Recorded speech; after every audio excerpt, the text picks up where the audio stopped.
Chers amis, Chodesh Tov et Shabbat, Shalom Umvorach, nous sommes dans un jour spécial aujourd'hui, vendredi, Rosh Chodesh Elul, un mois à prendre très au sérieux, un mois de récupération, un mois où Be'etzem, nous avons tous le devoir de nous réveiller et de faire une sincère teshuva. Oufren, en ce vendredi 18 août, à l'ève du mois de Elul, shiur acheté par Coralie Boineau Teboul, Shem Varechota, Bechol Asher, pour l'anniversaire de 1 an de son fils, Eliav Ezra Shalom, Bezrat Hashem, Miriam, Ben Miriam, je suppose, en bonne santé, qu'il soit toujours heureux, qu'il grandisse sur le chemin de la Torah et des mitzvot, Yeshua de Nechamot, Bari Vishalem, Kol Aprinot, Shakadosh Baruch Hu, Yivarechoto, Bechol Asher Lo, Kol Akavod, d'avoir acheté un shiur pour Eliav, c'est un très joli prénom d'ailleurs, Eliav. Baruch Hashem, il y a beaucoup de bons signes dans ce nom-là. Shakadosh Baruch Hu, Yivarechetrem, ou Bechol Asher Lechem, merci de nous soutenir, merci pour les partages des cours que vous faites, il y a beaucoup de commentaires. Et à chaque fois que je vais quelque part, je me retrouve souvent sollicité par vos sourires, parce que les shows vraiment aident beaucoup. Des fois, j'ai l'impression de saouler. Je vous dis franchement, je fais tellement de cours que je me dis mince, peut-être que je vais les déranger et autres. Et les gens me disent surtout arrêtez de dire cela. Les shiurim nous aident énormément à tenir le coup. Alors, vous avez ce matin, justement, à cet insu, peut-être 4 à 5 shiurim qui ont été achetés pour ce vendredi. Donc je vais peut-être vous suivre encore ce matin, mais les uns après les autres, pour ceux qui sont intéressés par les shiurim. Et je vous dis franchement, ils sont très intéressants. Vous les verrez tous après Bezrat Hashem. On commencera tout de suite avec ce shiur en souhaitant en même temps Bezrat Hashem Yitbarach, une grande refoua shlema pour Moratimi, Ima Yekara, Sarat Alebat Efrat Miriam, Yana Ben Esther, Chaya Rocham Esther Bat Rivka, Jean-Luc Shlomo Ben Zeira Mir Ben Ruth Sofan Sar Bat Sassia, Joël Miriam Bat Sarah, Nancy Rachel Bat Sylvette Gezala, qui ont souhaité vraiment une grande refoua shlema aussi, Chaya Dvora Bat Esther, Mazal Tov Evelyn Bat Alice, Mishpacha Ben Shabbat Atzadika Yekara, Chaya Sophie Bat Sheva Bat Rava, Avra Ben Phoebe, Yaakov Ben Shalom, et qui ont souhaité aussi une bonne parnassa, Yeshua Ben Nechamot pour vous tous. ולאלף אלפי הבדלים מלינו נשמע ג'יזל מזל בת ציפורה, אליאן צעשה בת חנינה, וכן השם התופחש, בן פורטונה, פטריסיה לבת זעירה, סוניה רוני בת סוזן, שושנה קריאף, אברהם בן פורטונה, רובן, ז'אק, non, lui c'est déjà fini, c'est passé. Voilà. On essaie vraiment de penser à tout le monde, c'est pas évident, la liste est longue, et j'aimerais bien la raccourcir, mais que pouvons-nous y faire? On commence tout de suite notre shiur sur un sujet qui nous concerne tous, et qui vaut le coup d'être remonté, puisque nous sommes dans une série très spéciale pour nous remonter le moral, pour tenir bon. Tous les ans, on entend que la Géoula, c'est pour cette année, c'est pour ce Pessar, c'est pour ce Tishri. Mashiach viendra à un moment où personne ne s'y attendra, c'est ce que l'on sait. Mais en attendant, beaucoup de gens vont bien, certainement, et beaucoup de gens souffrent énormément. L'un des sujets les plus virulents que la Gemara nous apporte sur la fin des temps, c'est que les pires ennemis de la fin des temps seront ceux de ta propre maison. C'est-à-dire quand ta propre chair te fait du mal, ce soit tes parents vis-à-vis des enfants, les enfants vis-à-vis des parents. Alors le combat est beaucoup plus difficile parce que quelque part, on a envie de se protéger, on a envie d'attaquer, on a envie d'être même agressif ou même de maudire. Parce que quand on est acculé sous tellement de coups difficiles, eh bien, ou d'agression, aujourd'hui, la chutzpah est à son comble.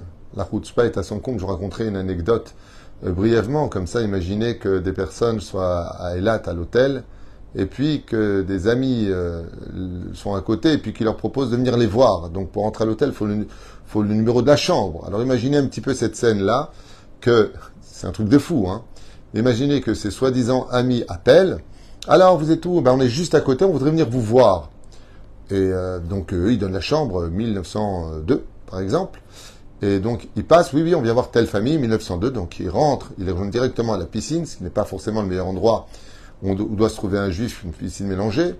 Et il passe à peine en disant à peine bonjour pour en fin de compte venir profiter de la piscine et de tout ce qui s'y trouve. D'ailleurs, il y a une question de gazelle là-dessus, parce qu'ils ne sont pas les invités de ceux de l'hôtel, mais d'être capable de passer juste en disant allez, salut, ça va? Alors, oui, après, ils continuent leur chemin parce qu'ils vont à une plus grande piscine qui est derrière.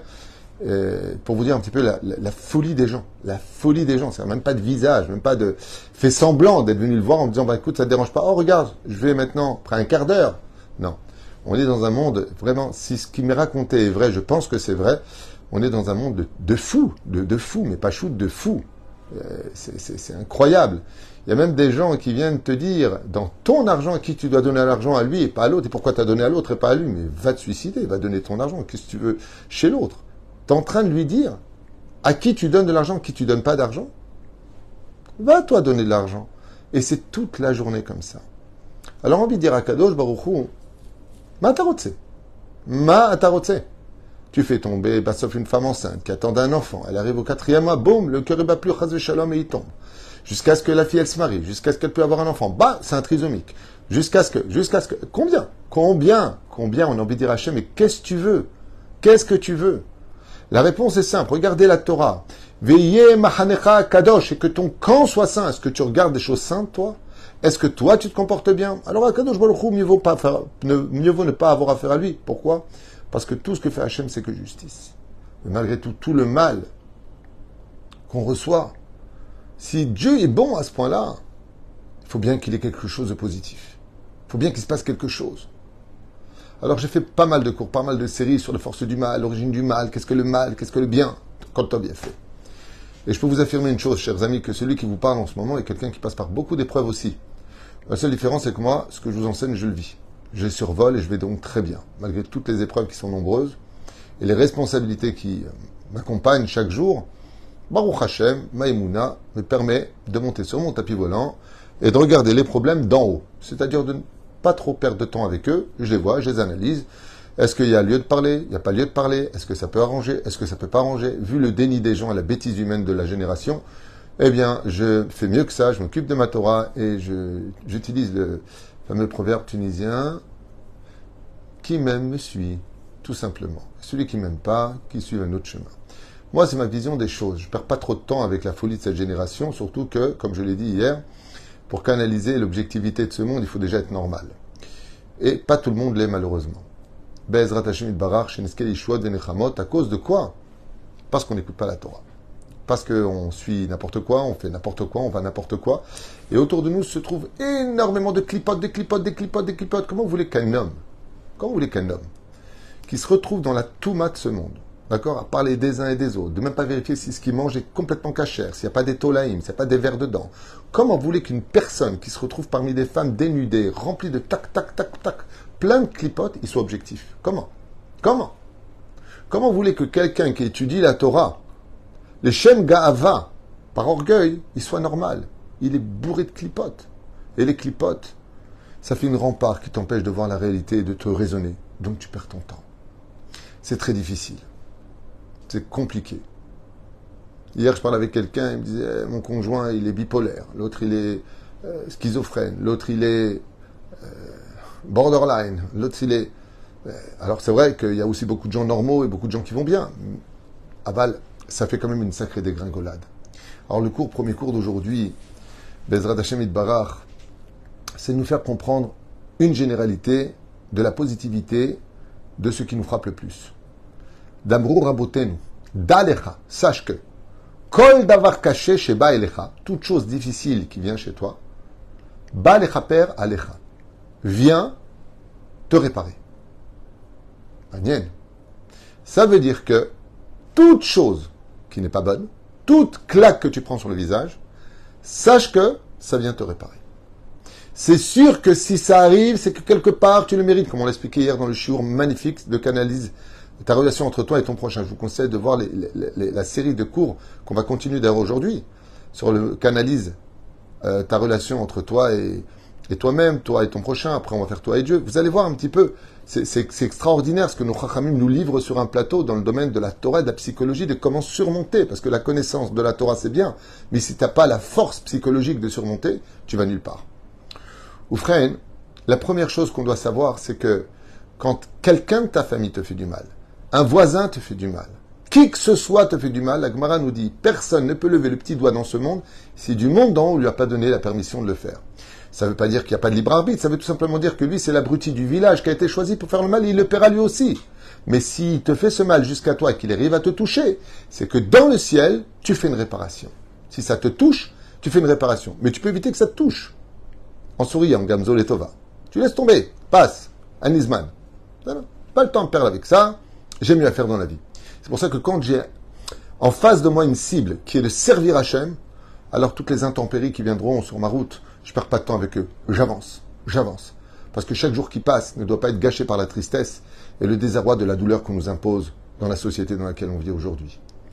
Oufren, Chazal Amrou, pourquoi tout cela? Parce que Akadosh Baruch Hu behasdo itbarach, Dieu dans sa grande miséricorde, étant donné qu'après la mort, on va donner des comptes, on risque, malheureusement, si on n'a pas fait de chouva sur certains points, eh bien, de descendre dans des mondes de réparation qui sont beaucoup, beaucoup plus difficiles, dans sa grande miséricorde, Akadosh Baruch Hu, qu'est-ce qu'il fait? Il fait un arrangement. Des fois, dans les banques, on peut le trouver, cet arrangement. Quelqu'un doit 1 million d'euros. Il dit, c'est très simple, je ne peux pas les payer. Vous pouvez me bloquer, vous pouvez me sortir ce que vous voulez, je ne peux pas les payer. Par contre, ce que je peux faire, c'est m'emprunter 100 000 shekels, vous les donnez, vous me fermez la dette. C'est où vous prenez 100 000 shekels, ou vous prenez rien du tout. Parce que vous me bloquez, d'accord, mais votre oseille, vous ne récupérez pas. En général, les banquiers, s'ils savent vraiment qu'il n'y a plus rien à prendre, comme à l'Arnona, c'est pareil, quand on paye ici l'Arnona, on annule au bout de 2 ans, 3 ans, on a vérifié, il n'y a plus rien à prendre, on annule la dette. Alors on s'arrange avec lui, il y a un schème, au lieu de payer 50 000, tu payes 5 000 et on ferme le dossier. On essaie de récupérer ce qu'on peut récupérer. Le créateur du monde fait exactement la même chose avec les humains. Qu'est-ce qu'il fait? Tu dois maintenant 1 million d'avérotes dans le monde d'en haut. C'est là. 1 million. Tu vas me payer juste 10 000. C'est quoi 10 000? Boum! C'est la claque que ton enfant te donne. C'est Chazvé Shalom, le voisin. C'est Chazvé Shalom, un accident. C'est Chazvé Shalom, une facture que tu ne peux pas payer. C'est une épreuve qui vient à toi. Mais en réalité, au lieu de payer 1 million de l'autre côté après la mort, Chazal, ils disent, tu vas payer 10%, 5%. Il y a même qui disent 1%. Au point où le Zohar nous dit, mieux vaut vivre pauvre 120 ans sous un pont, dans la pauvreté la plus totale, qu'une seule heure au Gehinam. Pour vous dire à quel point c'est compliqué. Azachen, omrim rabotenu alem shalom, mieux vaut payer ici qu'après la mort. Adif le shalem maintenant. D'accord? Le pic, ou les pics, et le mal vont aussi éveiller un deuxième domaine. Si vous regardez bien, chaque fois qu'on est piqué, chaque fois qu'on est agressé, chaque fois qu'on est pire encore ignoré, donc pas de coup de téléphone, pas de comment ça va, si, sauf si on a besoin des fois de la voiture, ou d'oseille, ou de quelque chose, on s'est appelé. Mais d'autres façons, c'est pas un jour péjoratif, c'est un jour pour nous réveiller à Botaï, parce que je vois beaucoup de gens autour de moi qui souffrent toute la journée, j'entends des choses. Et j'espère que ces personnes qui agressent et ces personnes qui ne sont pas correctes écoutent ce genre de chiour et se remettent enfin en question au lieu de constamment remettre le monde entier en question, sauf eux-mêmes. Après, les pics et les mails vont éveiller de choses chez nous. Écoutez bien ça, c'est très important. Ce que j'ai étudié hier soir, c'est que si tu as réussi ton épreuve, c'est que tu as fait preuve d'humilité. On t'a piqué, on t'a humilié, on t'a fait du mal. Tu as 2 options. Ou la colère, et c'est souvent ce qui arrive, ou l'humilité. Ça peut arriver, c'est rare. Si tu fais preuve d'humilité, tu as réussi ton épreuve. C'est-à-dire, tu laisses passer. Tu ne prends pas à cœur. Tu te dis même au fond de toi, peut-être que ce qu'il dit, il y a peut-être quelque chose de vrai. Peut-être que je devrais encore améliorer quelque chose. Quelqu'un qui a un tel niveau de sagesse a réussi complètement son épreuve. Par contre, si Chazécham, tu fais preuve de colère ou de déception, ce qui est tout à fait, par contre, humain, sentimentalement parlant, eh bien, quelque part, il a touché sa cible. Au niveau psychologique, sachez que quand une personne vous agresse, la seule façon de se débarrasser de lui, c'est lui montrer qu'il ne vous atteint pas. Donc c'est sûr, quand c'est une maman avec son fils, quand c'est le fils avec la maman ou le papa, c'est dur quand il s'agit de nos enfants. Mais c'est marqué dans la Gemara. Tes pires ennemis, ce seront tes propres enfants à la fin des temps. Et les parents pour les enfants, dans les 2 sens. Shemishman virachem. Vraiment, les parents ont le joker du kibud avahem, le respect des parents dont ils profitent d'ailleurs grandement, au nom de la Torah. Mais quand il s'agit de Shabbat, ils ne font pas Shabbat. C'est-à-dire, quand ça les arrange, ils prennent la Torah, quand ça les arrange pas. Au bout il faut se réveiller. Donc c'était le 2e point. 3e point, c'est une histoire que j'aimerais vous raconter pour faire comprendre combien, Béhémet, hormis le fait de nous réparer, nous pouvons aller beaucoup plus loin que cela. Ça veut dire que, comme le disait Rabbi Elazar, le fils de Rabbi Shimon Bar Yochai, Chavivi nalai aïsouri. J'ai pas compris. Je vous traduis en 2 mots ce que disait Rabbi Elazar. Et c'était pas un fou. Il disait, ce que j'aime le plus au monde, c'est les souffrances. Quand on entend ce genre de choses, on a plutôt envie de se barrer par la fenêtre. Qu'est-ce qu'il raconte celui-là? Chavivi nalai aïsouri? Oui. Rabbi Elazar, le fils de Rabbi Shimon Bar Yochai, de Rabbi Shimon, disait qu'il était encore plus grand que lui. De là où il voyait les choses, il était monté tellement haut dans les sphirotes, que quand il a vu Qu'est-ce que faisaient les souffrances que l'on subissait sur terre? Il a dit, waouh, mais c'est que de l'amour. Yaouli, le Seder. Où est-ce que c'est marqué dans la Torah hein, que c'est une mitzvah de souffrir? Nulle part. Alors, pour pouvoir expliquer ça, je vous raconterai une petite histoire sympathique, avec l'aide d'Hachem. On raconte qu'un jour à New York, un homme rentre comme ça dans un bar-restaurant, très luxueux, très beau. Il y avait plein de monde. Il rentre comme ça, il se met au comptoir, un homme imposant, plutôt aisé, belle montre, beau costume. Il regarde autour de lui, et puis voilà que, au bout du bar, il regarde comme ça et il voit qu'il y a un juif avec une Magen David sur lui, au bout du comptoir. Et là, étant un antisémite notoire, il dit au barman, tu vas servir à boire à tout le monde ici. À tout le monde.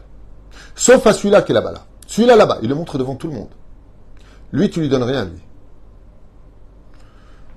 Il sort une glace d'argent, il le pose sur le comptoir et lui dit fais-le maintenant. Le barman ordonne à tous les serveurs de sortir les bouteilles et de servir vraiment tout le monde. Et au moment où il boit comme ça, et tout le monde boit, tout le monde trinque, ils sont très contents, c'est gratuit alors que ça coûte très cher.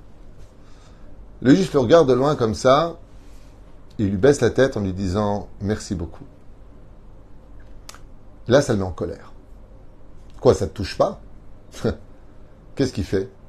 Il dit « Dites-moi, qu'est-ce que vous avez de plus magnifique ici ?» Il dit « Alors ici, on a ça, on a du poisson spécial, on a certaines crudités. Vraiment, regardez. » Il regarde comme ça, il dit « C'est très simple. Vous allez maintenant donner à manger à tout le monde. Et vous me sentez des bouteilles et des champagnes pour tout le monde. Sauf pour celui-là, là-bas. » Tout le monde mange, tout le monde lève le verre et tout le monde remercie cet étranger qui impose sa fortune sur l'humiliation de ce juif qui est au bout d'Alpac, du bar. Et à ce moment-là, le juif se lève. Quand ils ont fini de manger, cet homme paye. Il vient le voir et le juif lui tend la main et lui dit « Merci du fond du cœur ». Il dit « Mais c'est pas possible. T'as rien mangé, t'as rien bu, t'avais ton petit verre d'eau au bout. Je t'humilie en public et tu me remercies. Je peux comprendre pourquoi. » À ce moment-là, le juif, il lui dit « Parce que je suis le propriétaire du bar. Merci pour cet argent dépensé pour moi. » Quand il a entendu ça, il s'est effondré.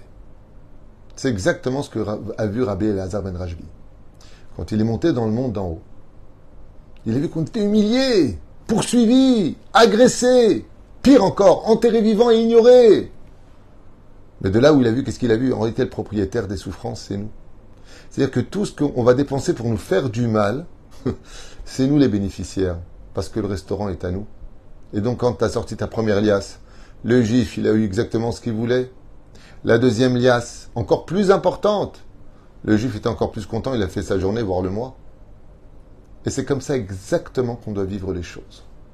C'est exactement avec cet œil-là précis que dans ce monde, on doit observer la lumière dans l'obscurité de la vie. C'est que tout le mal qu'on nous fait, en réalité, nous sommes les bénéficiaires de chaque coup qui nous est donné. Alors, malheur à celui qui prendra le rôle de celui qui frappe, mais heureux le rôle de celui qui le prendra. C'est ce qu'a dit le roi David, un des hommes qui a été le plus mis à l'épreuve dans sa vie, a dit tout simplement « Mieux vaut être le poursuivi que le poursuivant ». Et cette phrase-là est très puissante et elle veut tout dire. Oufren, en général, comme le dira encore le roi David, Even ma'asu abonim aïta lerosh pina. Le roi David dit, mes frères m'ont ignoré, mon père m'a enterré vivant, il pensait que j'étais mamzer. Il s'est trompé sur toute la ligne. Even ma'asu abonim aïta lerosh pina. Viendra un moment où quand on entendra la vérité, ou sur terre ou dans le monde d'en haut, ceux qui ont fait de toi un caillou sur leurs pieds feront de toi le diamant de leur couronne sur la tête. Even ma'asu abonim aïta lerosh pina. Ils ont fait de toi un caillou, ne t'inquiète pas. Ils vont découvrir que le caillou, c'était un diamant. Et c'est eux-mêmes qui le mettront au-dessus de la tête sur une couronne, comme les frères vont nommer le roi David leur roi. Comme Ishaï reconnaîtra son erreur et s'excusera devant son fils. Le roi David sera proclamé roi d'Israël. Mais avant cela, ce qui a fait de lui un roi si parfait, c'est parce qu'il a été un Baal Nisayon partout. Toutes les épreuves, il les a subies. Alors il a pu juger les autres avec bienveillance. Les Amashekatouf, quand on fait reculer une personne, c'est très souvent pour le propulser encore beaucoup, beaucoup plus loin. Bezrat Hashem, pour cette série de cours que nous faisons. Le but de faire ce genre de cours, c'est pas de dire que le monde est foutu, que tout va mal, c'est pas le but. Le but, c'est de m'adresser aussi en même temps à toutes ces personnes qui n'ont pas d'épreuves de nos jours, souffrent de domaines financiers, santé, relations, pas mariés, pas d'enfants, ou pire encore, une famille mais qui t'ignore. Mon but, c'est vraiment de vous donner de la joie parce qu'on est dans le mois des Louls. Et ce que je voulais vous faire comprendre, enfin partager avec vous, j'ai rien à vous faire comprendre et rien à vous apprendre, juste partager, c'est vraiment d'être capable de surmonter cela, parce que la teshuva ne peut pas exister si on n'a pas la base essentielle, c'est la joie de vivre. Si on ne comprend pas que tout ce qui nous arrive, c'est pour nous remonter, quelque part, même si on ne comprend pas, même si on dit, bah voilà, il est mort, alors qu'est-ce qui a été remonté? La vie continue après la mort, ne t'inquiète pas. Akadosh Baruch Hu t'aime beaucoup plus que ce que tu pourrais jamais l'imaginer. Il ne t'a jamais abandonné. Il ne t'a jamais dit « je ne t'aime pas ». Bien au contraire. Hachem, il t'aime, Hachem, il te veut et Hachem, il t'attend.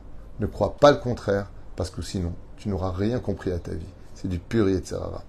Yeshuot venechamot, Yom Uledet Samer, Bezrat Hashem, pour Eliav, Ezra pour ses 1 an, Shalom, Ben Miriam, Bezrat Hashem et toute sa famille, Coralie, Bueno, Bezrat Hashem, Toboul, Atzlacha Valvacha, je vous dis à tout de suite pour la suite des shiurim, on a encore 3, 4, non, peut-être 5 shiurim à faire. Ceux qui veulent écouter Bevakaché, c'est la suite d'hier sur canaliser la relation entre un homme et son créateur maintenant. Kol Touv.